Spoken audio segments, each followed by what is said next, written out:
Olá, irmãos, que a paz do Senhor seja sobre vocês. Irmãos, eu quero falar hoje sobre alguns assuntos importantes que às vezes acabam gerando discussões e, infelizmente, até divisão entre os irmãos, que são aqueles assuntos que a palavra de Deus nos dá a liberdade para nós decidirmos cada um o que acha mais correto. Mas antes de falar destes, eu queria dizer que na fé cristã há pontos que todos nós temos que concordar para que nós sejamos considerados irmãos e igreja de Jesus Cristo. Caso contrário, não podemos chamar essa pessoa de irmão e nem considerar ela como igreja do Senhor Jesus. E que pontos seriam estes que todos nós, em qualquer igreja e em qualquer parte do mundo, precisa concordar para que nós, então, nos tratemos como irmãos e reconheçamos este grupo como Igreja de Jesus? A primeira coisa que nós podemos observar aqui é que precisamos crer todos que Deus é Pai e que Ele é todo-poderoso e que também Ele é aquele que criou os céus e a terra. Outro ponto importante, nós precisamos todos crer que a palavra, a Bíblia, é a palavra de Deus e que é por meio dela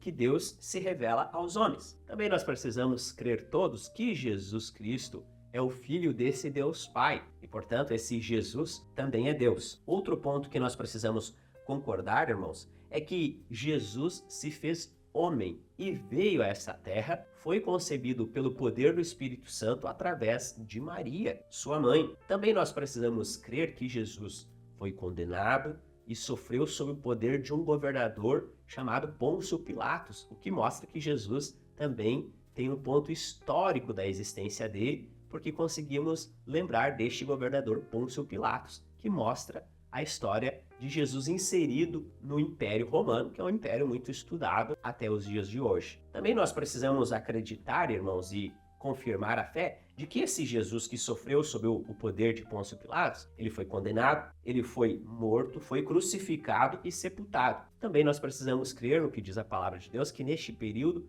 ele desceu ao inferno. E também depois, no terceiro dia, Jesus ressuscitou. Ele subiu ao céu e está sentado ao lado de Deus Pai, de onde ele vai vir para julgar as pessoas que estiverem vivas e as pessoas que já morreram. Outro ponto que nós precisamos concordar todos é que o Espírito Santo também é Deus e o Espírito Santo atua no meio da igreja, se manifesta no meio da igreja e que eu e você fazemos parte da igreja de Jesus na medida em que nós mantemos comunhão com os nossos irmãos. Outro ponto importante é que precisamos crer que os nossos pecados eles são perdoados por causa de Jesus Cristo, por causa do seu sangue, que nos lava de todos os pecados. E por fim, nós precisamos crer que Jesus, esse Jesus que morreu e ressuscitou, um dia voltará para buscar a sua igreja e nesse dia, então, nós também, aqueles que já morreram, irão ressuscitar em um corpo de carne e osso. Nós cremos, então, irmãos, com tudo isso, que por causa dessas verdades, nós temos a esperança de um novo céus e nova terra garantidos por nosso Senhor Jesus Cristo. Esses pontos todos precisamos concordar, então seremos irmãos e igreja de Jesus. Mas há outras questões que nós não precisamos concordar. E essas o apóstolo Paulo trabalha lá em Romanos, no capítulo 14. E para os irmãos terem uma ideia, Paulo cita alguns exemplos de questões que cada um pode fazer como quer, como entender que é correto, porque não há um certo e errado. E ele cita alguns exemplos apenas para nós refletirmos, que é assuntos relacionados à comida, assuntos relacionados a bebidas, a datas especiais e aos rituais religiosos. Nestes pontos, Paulo diz, olha, não tem um certo e um errado. Cada um faz conforme a sua consciência lhe dar paz. Se para um fazer assim é tranquilo, então faça assim. Se por outro é fazer assado, faça assado. O importante é que a sua consciência não lhe acuse quando você for fazer isso. Porque nestes pontos que a palavra de Deus não é firme, categórica para dizer que é assim, nós temos a liberdade de decidir e fazer como nós achar mais adequado, mais correto. Porém, o apóstolo Paulo ele faz uma ressalva aqui. Sabendo dessa liberdade, eu posso fazer qualquer coisa sem medir as consequências? Paulo diz, não é bem assim. Você também não deve usar a sua liberdade ao ponto de ferir o teu irmão fraco na fé. Que aquele que ainda não tem essa capacidade de discernir aqueles pontos que a palavra de Deus diz que tem que ser assim, daqueles que cada um tem liberdade. E aí este irmão mais fraco na fé pode nos ver fazendo algo porque nós entendemos que isso não, a palavra de Deus não reprova. Mas este irmão ainda não chegou a essa compreensão. E isso pode levar ele a tropeçar na fé, a perder a fé. E aí o apóstolo Paulo diz, aí é um impeditivo.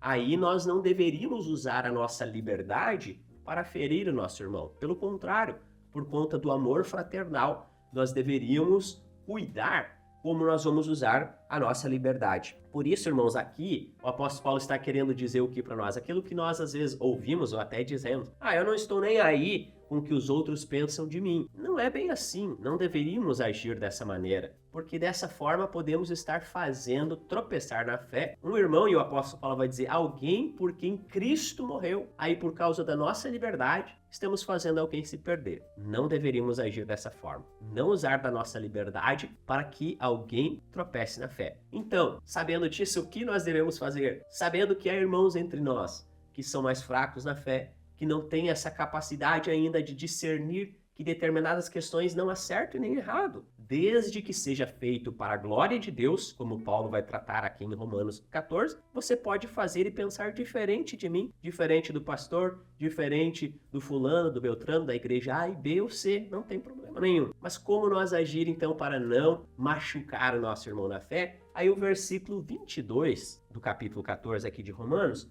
Paulo vai dar uma resposta para nós bem interessante. Na linguagem de hoje, diz assim a palavra de Deus: mas guarde entre você mesmo e Deus o que você crê a respeito desses assuntos. Quais assuntos? Esses assuntos que não existe certo e errado. É isso que Paulo está falando aqui. Ele diz, continua dizendo, feliz a pessoa que não é condenada pela consciência quando faz o que acha que deve fazer. Então Paulo está dizendo, não é que agora então você não vai poder nunca usar a sua liberdade por causa do irmão fraco na fé, mas guarde entre você e Deus essa questão que não a tua consciência não acusa, ou seja, faça em um ambiente onde o teu irmão fraco na fé não está vendo, não vai ter a possibilidade de ele ver e por conta disso vai cometer um pecado, vai cair na fé. E por isso esse ponto é tão importante porque hoje nós somos incentivados, estimulados até a sempre querer fazer um espetáculo